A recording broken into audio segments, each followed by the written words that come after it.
Yo, it's the Co.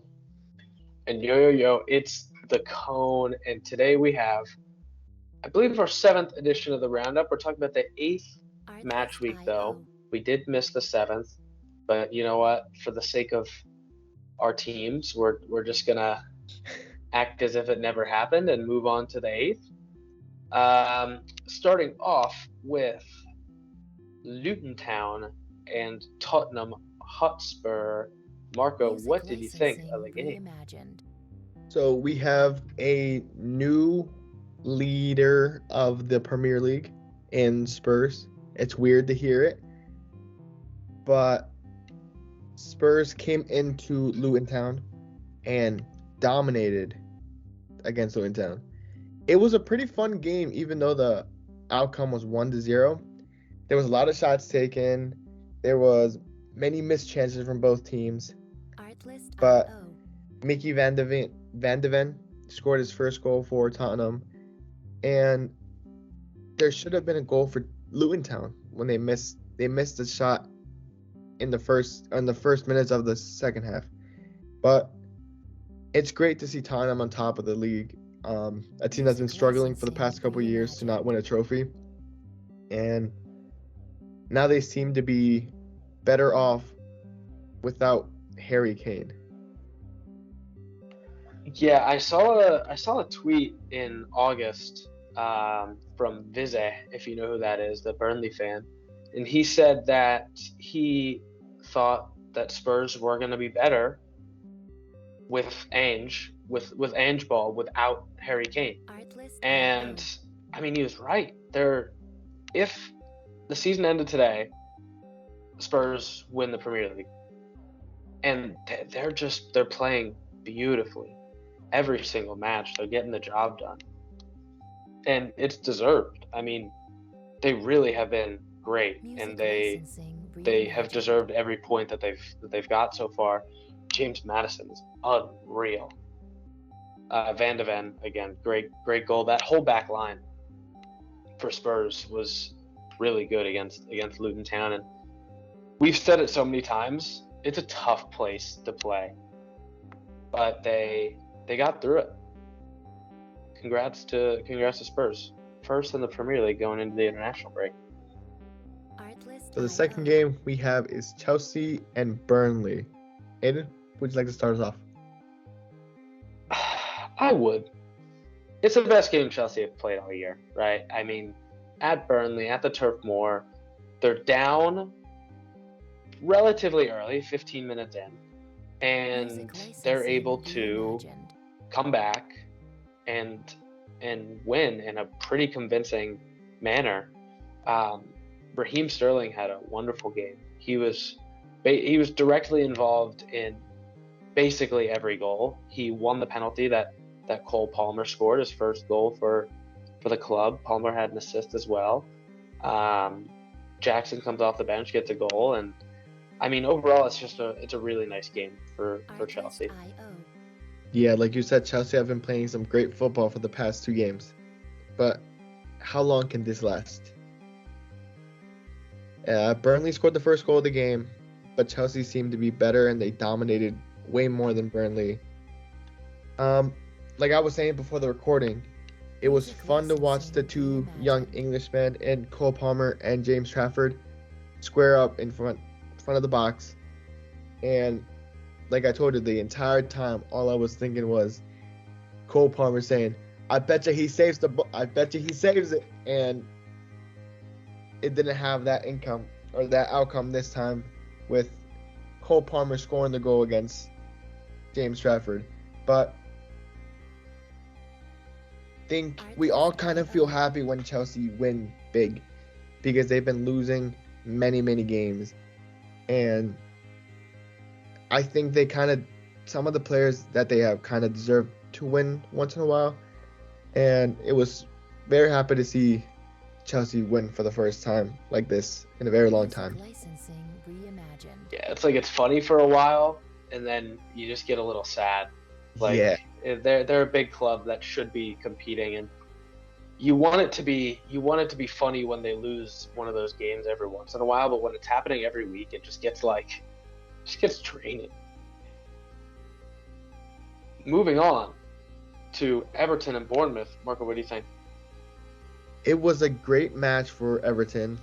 They had to go in to their home turf and win, and they came out strong in the 8th minute scoring, and they just seemed to control the entire game. I think I'm more happy to see Pickford win a game than Everton, because Pickford has been not horrible, but he's been very unlucky this year, and these are going to be 3 crucial points for Everton in later on this season. Yeah, they need all the points they can get, and Bournemouth look like a team with no direction. I said it. They had a really good signing in Tyler Adams. Plays 30 minutes in the Carabao Cup, re-aggravates that hamstring, and you probably won't see him for the rest of the year. And they're lacking that. They're lacking a big-time goal scorer. I mean, Solanke is fine, and he's going to score some goals, but outside of that, they don't have another threat on the wings. They don't have a great midfield. They don't have people that are strong in possession. They don't have a great back line, and Neto is not a bad goalie, but when you have all of that in front of you, they're going to struggle. They're going to struggle big time this year. For our 4th game, we have Fulham versus Sheffield United. Aidan? Yeah, it was a fun game. A couple own goals. A good 3-1 scoreline. Fulham did what they had to do. It's tough to play there, and they took care of business. Basically, everyone on that Fulham team played well. Anthony Robinson, own goal, unlucky. But the same with Fotheringham. It's a unlucky own goal. It happens. Overall, it's a good game for Fulham, and for Sheffield, maybe they shouldn't have sold all of their players when they got promoted, right? Instead of buying new guys, they sold a bunch of their difference makers. So, maybe that was the wrong decision. Yeah, it was a good win for Fulham. They've been struggling the past couple weeks. And I think it was just very upsetting because Sheffield had 1 goal and it was on their own net. Even though it's just Sheffield don't seem to know how to win games, and we see it because they have 1 point, and just Fulham finally won a game for the first time in a while. They're sitting 12th in the table, which is very comfortable and where they need to be to stay up, but it was a good win for Fulham and very disappointing to see Sheffield like this. Without a doubt. For the next game, we have Man United versus Brentford. Aidan, would you like to start us off with this? I would. Super Scott McTominay. Wow.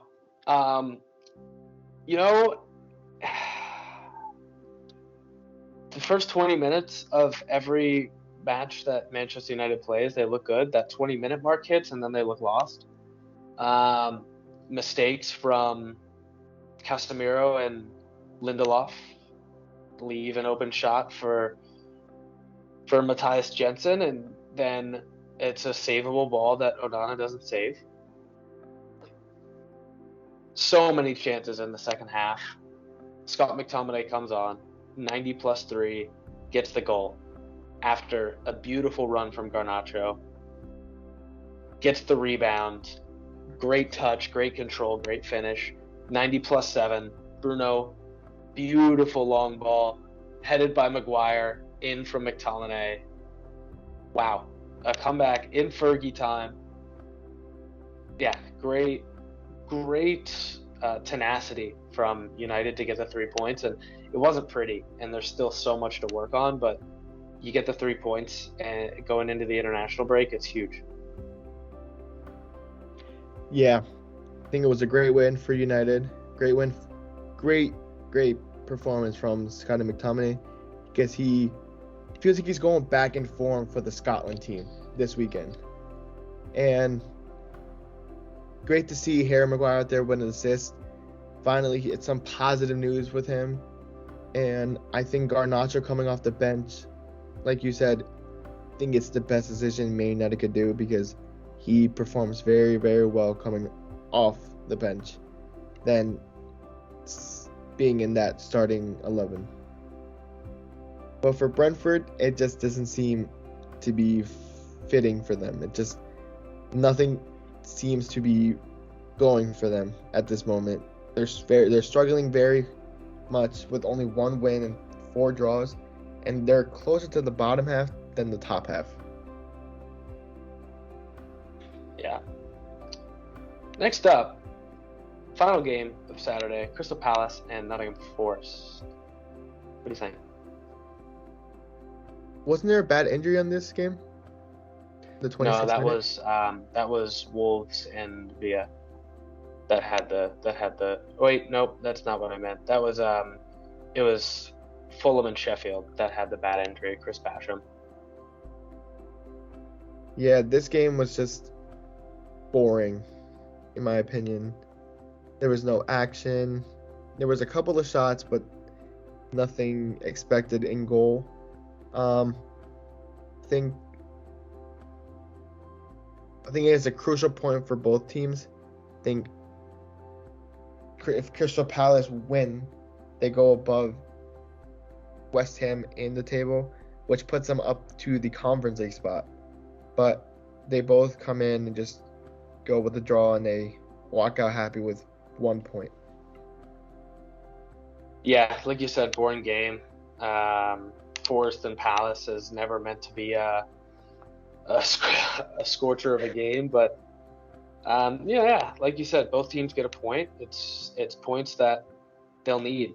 Palace to stay that mid-table, maybe contend for a Conference League or Europa League spot, and for Nottingham Forest, just stay mid-table for now. That's what they need, and hope that they continue to improve and can eventually fight for a spot in Europe. For the first game of Sunday, we have Brighton versus Liverpool. Aidan? Yeah, fun game. Really even. At least I thought so. Yeah, expected goals all the same, chances, shots, possession. It was all pretty even. It was, I think, more so than showing.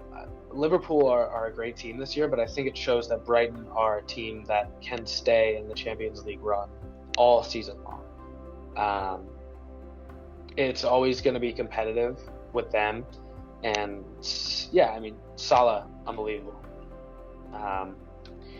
Yeah, there really isn't much else to say. I mean, both teams played pretty well.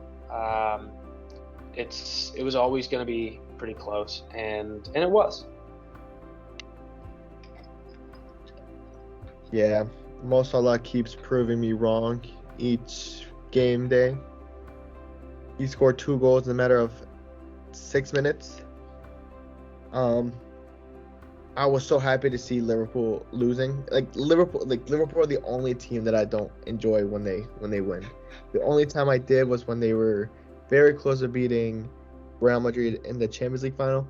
But Brighton is the fun team to watch. Brighton is the team that you want to win, unless you're a Liverpool fan. And for Mo Salah to come in to each weekday and score 2 goals easily, and still be one of the reasons Liverpool are at the top of the table, just gets me very angry. But congrats to Liverpool for fighting back when they were down 1-0, and good job to Brighton for fighting back when they were down 1-2. Moving on to the second game of Sunday, we have West Ham and Newcastle. Marco, what do you think? Yeah, this is a fun game to watch. Actually, this is the game that was televised to all the U.S. and I woke up late and I was the game that I wanted to see, and before I started it, I saw West Ham were up 1-0, and I took it off because football was on. But as I saw the highlights, I saw Alexander Isak, my Golden Boot winner for this year, score 2 goals in a matter of 5 minutes to take Newcastle to take the lead for Newcastle. And that kind of shocked me because a lot of people have been struggling in West Ham's ground. But they still come back and tie the game 2-2 for a very fun game against two teams that are fighting for a Champions League spot, a Europa League spot, and even a Conference League spot. Yeah, it was a fun game. Definitely a fun time. Like you said, it's tough to play at West Ham, and Newcastle did just that, got a point out of it. It's pretty impressive. Yeah, Isak is wonderful. Um, you know, Edson Alvarez had a great assist for one of those Isak goals. Yeah, I was letting that one simmer a bit. But Mohamed Kudus comes on and scores the goal that gives West Ham a point. It was both sides can take positives from it. Good resilience from West Ham and a nice strong game at a tough stadium from Newcastle.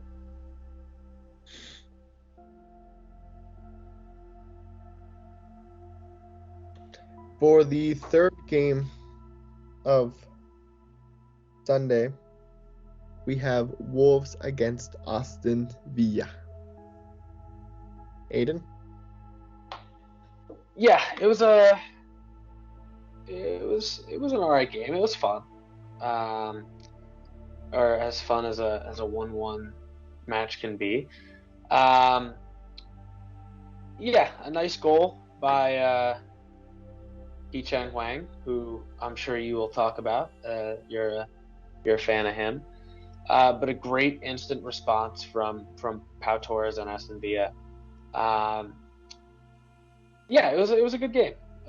Nice for both teams to get a point. Aston Villa fighting for a Champions League spot. Wolves trying to stay clear of that relegation zone. It was a good game overall, and yeah, I am quite upset that Jacob Ramsey re-injured his foot for Villa and is not currently playing with them.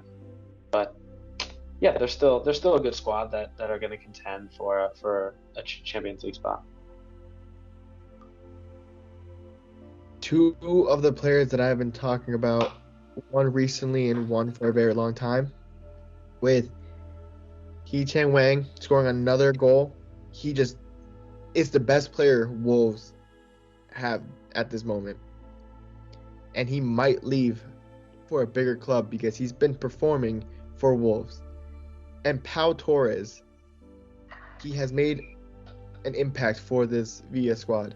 And he's going to keep making that impact for this Villa squad because he, in my opinion, might be one of the best defenders that Spain have at this moment and are going to lead them to dominance in the next Euros or in the next World Cup.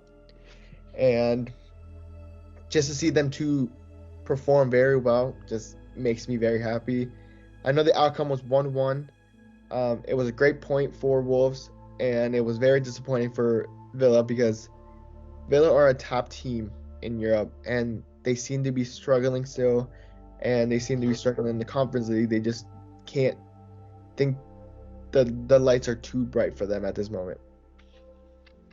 Yeah, it's the lights could be a bit too bright.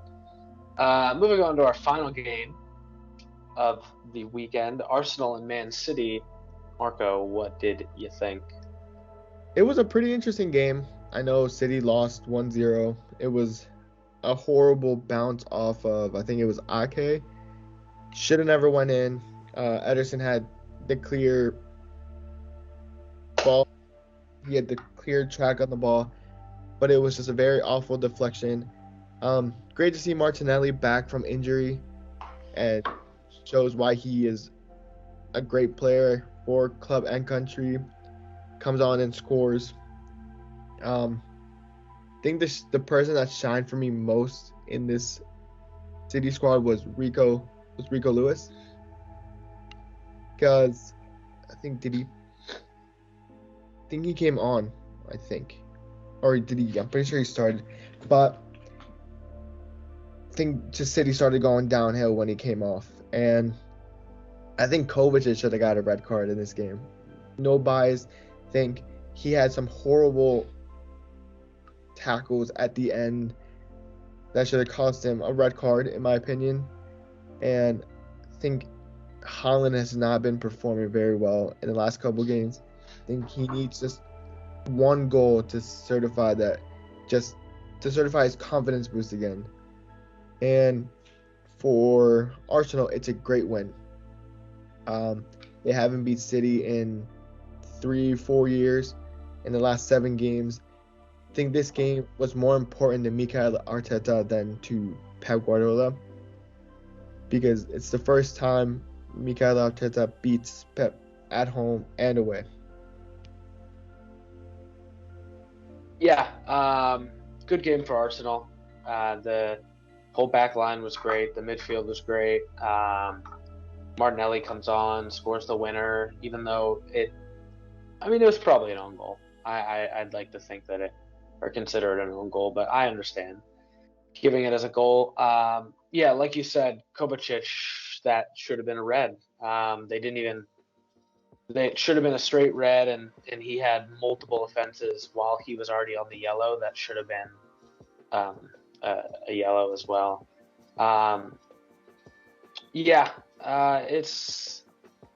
I shouldn't say it's concerning for City. I mean, they're going to be fine, but there are areas that they have to improve, and luckily they already have the team that are able to do that. Like, it's not like they need certain signings. Like, it's just people within the team that have to improve a bit.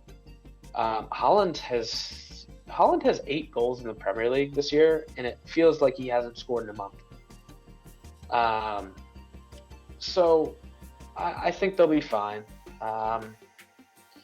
But I guess we'll see, won't we? But for the time being, Arsenal are right there with Tottenham, just a couple less goals. But yeah, North London is atop the Premier League going into this international break. Yeah, like I've been seeing the table, and it seems like there should be 10 teams fighting for that champion spot. There's 10 teams, in my opinion, that could be fighting for a Champions League spot, a Europa League spot, and a Conference League spot.